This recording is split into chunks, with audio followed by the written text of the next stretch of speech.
नमस्कार नमस्कार नमस्कार दोस्तों, मैं Nikhilesh Jain Hindi chess base channel पर आप सभी का हार्दिक अभिनंदन करता हूं। दोस्तों, ग्रैंड चेस टूर का सिंकी फील्ड कप अपने अंतिम पड़ाव पर आ गया है और सवाल यह है कि क्या भारत के आर प्रज्ञानंदा अपनी जीत की हैट्रिक लगाएंगे, खिताबी हैट्रिक। उन्होंने रैपिड जीता, उन्होंने ब्लिट्ज जीता और अगर वो क्लासिकल भी जीत गए तो कार्लसन के बाद वो ऐसा करने वाले एक और खिलाड़ी बन जाएंगे और भारत से तो वो कम से कम पहले खिलाड़ी बन जाएंगे जिसने ग्रैंड चेस टूर का एक पूरा जो है चरण जीता हो।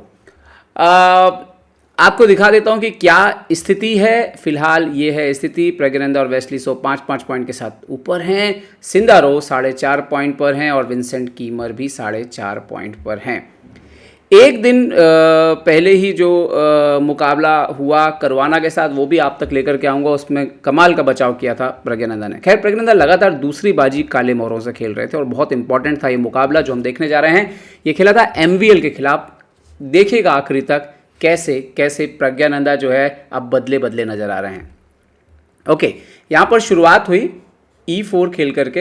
यहाँ पर MVL ने शुरुआत की E5, night F3, night C6, rule Lopez होता है, bishop B5, A6, bishop A4, night F6, castle. तो तेजी से जो है यहाँ पर मर्फी डिफेंस की तरफ बढ़ेंगे। Bishop C5, C3 and castle कर लिया यहाँ पे ब्लैक ने, एंड देन D4। तो शुरुआत जो है वो बिल्कुल स्टैंडर्ड तरीके से यहाँ पर MVL करते हैं।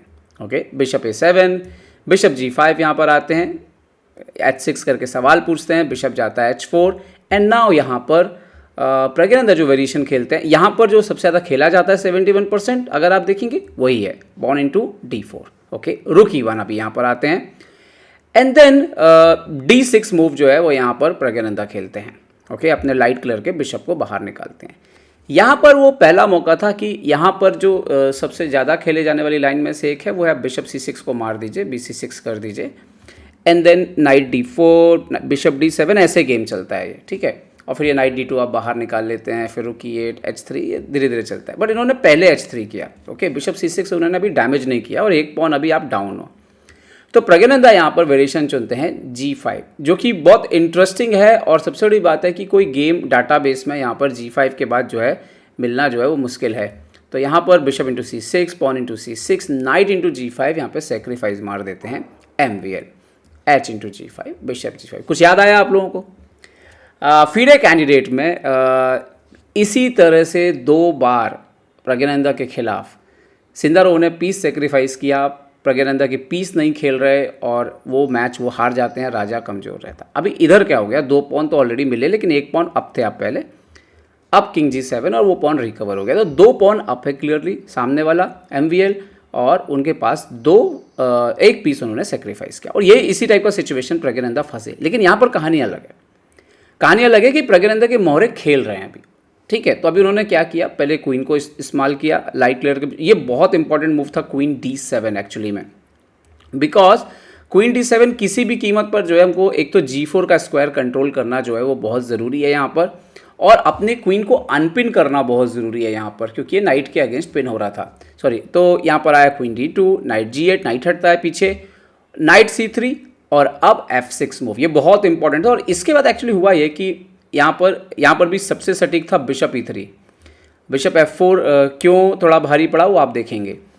तो यहाँ पर ऑलरेडी थोड़ी सी जो पोजीशन है वो ब्लैक के फेवर में जा रही है, क्योंकि वाइट जो है वो पीस तो सेक्रीफाइस कर दिया, 2 पॉन भी हैं लेकिन पीस होता है और आपके पास इमीडिएट कोई अटैक नहीं आ रहा और ब्लैक को टाइम मिल रहा है अपना डिफेंस ठीक कर लेने का। उन्होंने किंग, ये बहुत अच्छी चाल थी। अब क्योंकि नाइट हट गया, F6 आ गया तो अब किंग पीछे आ सकता है and then immediately 7th rank पर रुक लेकर के आ गए।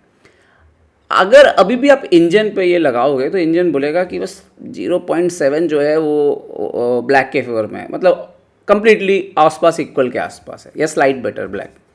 तो यहाँ पर सही तरीके क्या थे कि रुक E3 लाया जाए इमीडिएटली, पर रुक G7 आ रहा है, देन आप रुक G3 रखो। तो ये कोई भी करना नहीं चाहेगा कि एक्सचेंज कर लें जितना जल्दी, क्योंकि आप पीस को रखना चाहते हो।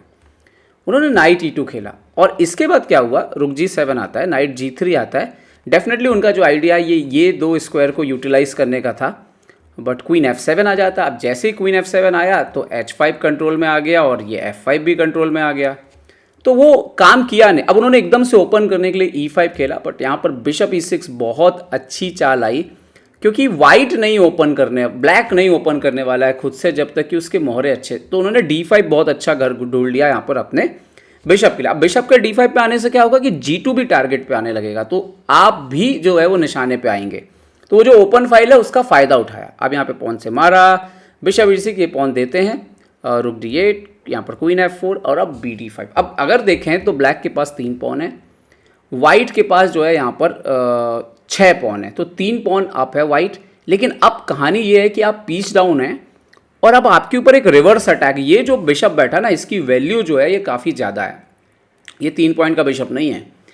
रुक भी ठीक है, अब आप क्यों अटैक कैसे करोगे आप, क्योंकि आप कंट्रोल नहीं कर पा रहे, आप इस पर अटैक का आप कर नहीं पा रहे।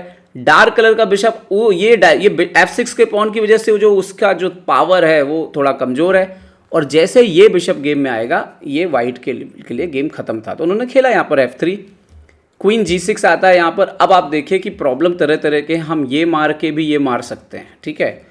और किंग को खेला, जैसे किंग को खेला तो यहाँ पर बिशप खेल दिया और अब यहाँ पर रिज़ाइन कर दिया बेसिकली। अगर हम देखें तो बेसिकली प्रॉब्लम क्या है इस पोजीशन में कि आप कंटिन्यू कैसे करेंगे। तो जैसे मैं जस्ट आपको एग्जांपल बता रहा हूँ कि आपने खेल दिया, मान लीजिए कि रुक D2, तो अभी क्या हो रहा है प्रॉब्लम, रुक इंटू D6, और अगर आपने क्वीन इंटू D6 मारा तो आफ्टर बिशप C7 ये गेम खत्म हो जा रहा है। तो वो उनको समझ में आ गया MVL को कि ये तो गेम बचेगा नहीं। और आप बोलो चलो मैं बिशप ही हटा लेता हूँ, मैं बिशप को पीछे खींच लेता हूँ, तो सिंपल बिशप C7 आ जाएगा और फिर ये नहीं बच रहा। तो ये एक्चुअली में पोजीशन आफ्टर बिशप B6, जैसे ये बिशप गेम में आया, MVL को समझ में आ गया कि जो पीस सेक्रीफाइस दिया था उसका कुछ मतलब नहीं निकला, उनके ही पीसेस फंसे हुए हैं, उनके ऊपर ही अटैक आ गया और उनका जो अटैक है वो टाइम पे आ नहीं पाया। तो प्रज्ञानंदा ने लेसन भी सीखा है जो कैंडिडेट में हुआ उसके साथ, तो ज़्यादा अलर्टनेस के साथ शायद इस तरह की पोजीशंस को तैयारी की है उन्होंने कि कब इस तरह की पोजीशन में जाना है, बिना तैयारी के नहीं जाना है। तो एक अच्छा मुझे लगता है कि प्रज्ञानंदा की गेम में एक नया एस्पेक्ट जुड़ गया है। डिफेंस जो है उन्होंने पीच डाउन में कैसे खेलते हैं उसको काफ़ी इंप्रूव किया है कैंडिडेट के बाद। शायद काफ़ी बाजियाँ खेली होंगी मुझे लगता है पीच डाउन में पिछले कुछ दिनों में, ये प्रैक्टिस करते हैं टॉप प्लेयर। सो ये बढ़िया जीत यहाँ पर प्रज्ञानंदा की, और इसके साथ ही जैसा कि मैंने आपको बताया कि लीड पर आ गए हैं। देखते हैं कि क्या वो ये खिताब भी जो है वो अपने नाम करते हैं नहीं। उम्मीद करता हूँ वीडियो आपको पसंद आएगा, पसंद आया तो लाइक शेयर सब्सक्राइब करना ना भूलें। देखते रहिए चेस बेस इंडिया के लिए मैं निखिलेश जैन। जय हिंद दोस्तों।